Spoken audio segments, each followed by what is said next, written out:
Unit 13, problem post number 4, regression. Be sure to fill out your pre-score, number 1 through 5, assessing your ability to find linear regression and predict values before watching the video.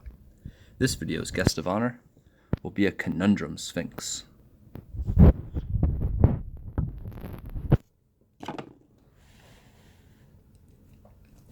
Okay, so number 1, we have to find the linear regression equation and round the values to the nearest tenth. So we have our set of data here. So we're going to go to our calculator. We're going to go to Stat, Edit, and in list 1, we'll input our independent variable, our x, and in list 2, we'll put in our dependent variable, our y. So x looks like the numbers from 1 to 11.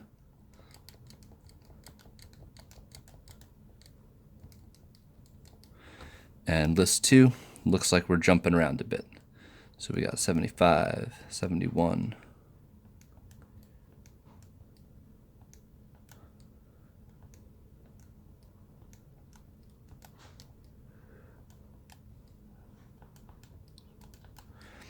Okay, once all the data is in, it's a good idea to make sure that we have the same amount of data. We're waiting for the 12th entry, also waiting for the 12th entry here, so I know my lists are even. If my lists are uneven, I'll get an error when I try and calculate the linear regression.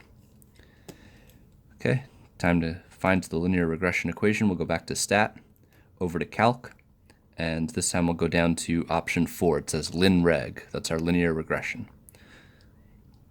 So it has x as list 1, y as list 2.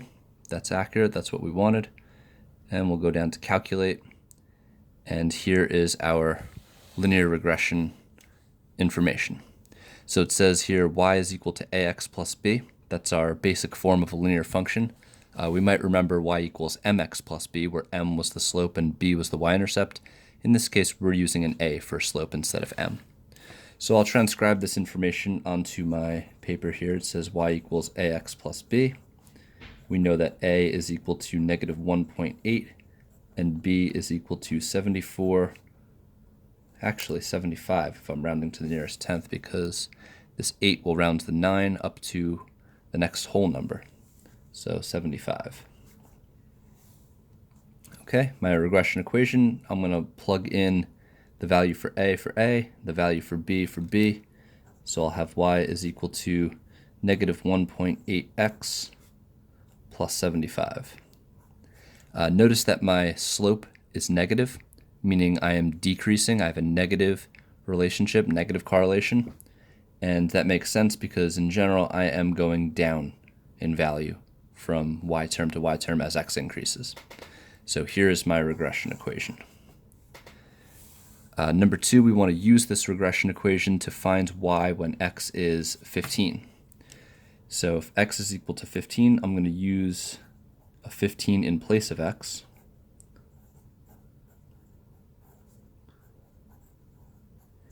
And there's no algebra to be done here. I just need to simplify these like terms. I can use my calculator for this. So I'm going to put negative 1.8 times 15 plus 75, and that will give me a y value of 48. So based on this model, if I had an input of 15, this regression equation would predict an output of 48. For number 3, we want to do a similar thing, except this time predict the x value, the input, when y is 50. So this one we're going to have to use some algebra and isolate our variable x.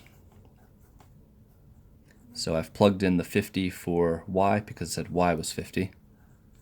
And to isolate my variable x, I'll start by eliminating the constant, subtract 75 from both sides. So I'll have negative 25 is equal to negative 1.8x. Last thing to do here is to divide both sides by the negative 1.8. So we'll have negative 25 divided by negative 1.8.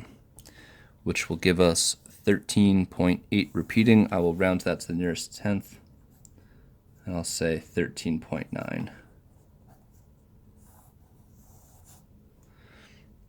Okay, so here are my answers. I have my regression equation. I used it to find my output when I was given an input, and we can use some algebra to find an input when we're given an output. Okay, moving on to the reverse side, we have another example just like the one we just did.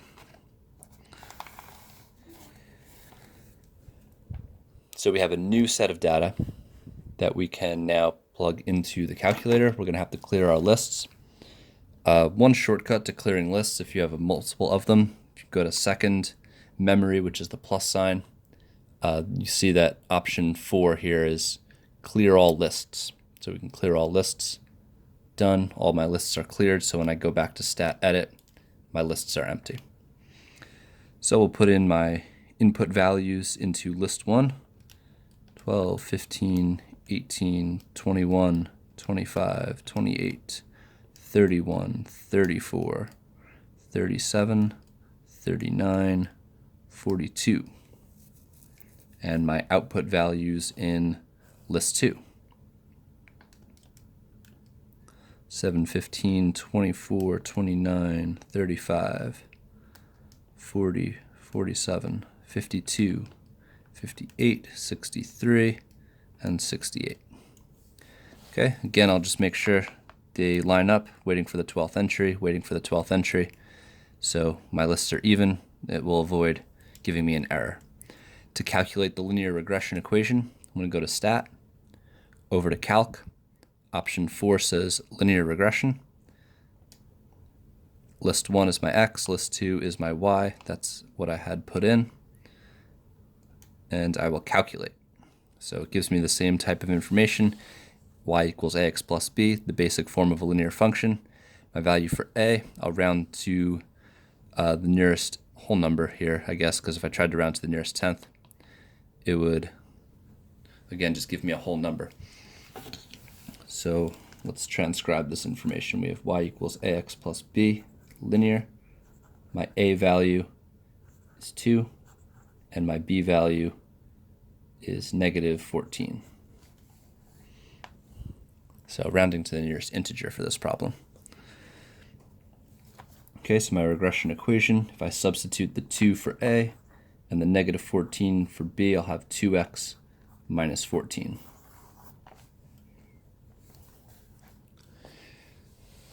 We can find y when x is 100 by substituting 100 in for x.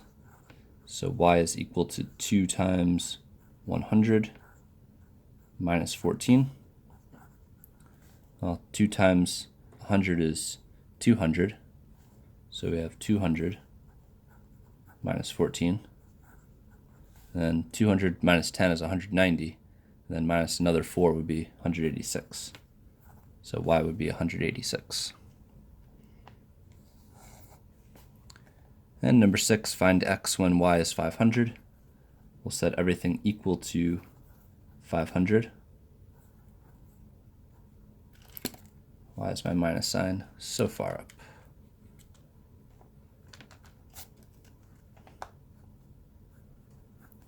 Okay, we'll start by adding 14. So we have 514 is equal to 2x. And 514 divided by 2 happens to be 257. So when I divide both sides by 2, we'll get 257 equal to x, and that will be my input value. All right, be sure to fill out a post score. Number 1 through 5, assessing your ability to find a regression equation and use it to solve some problems, find some inputs, find some outputs, and make some predictions.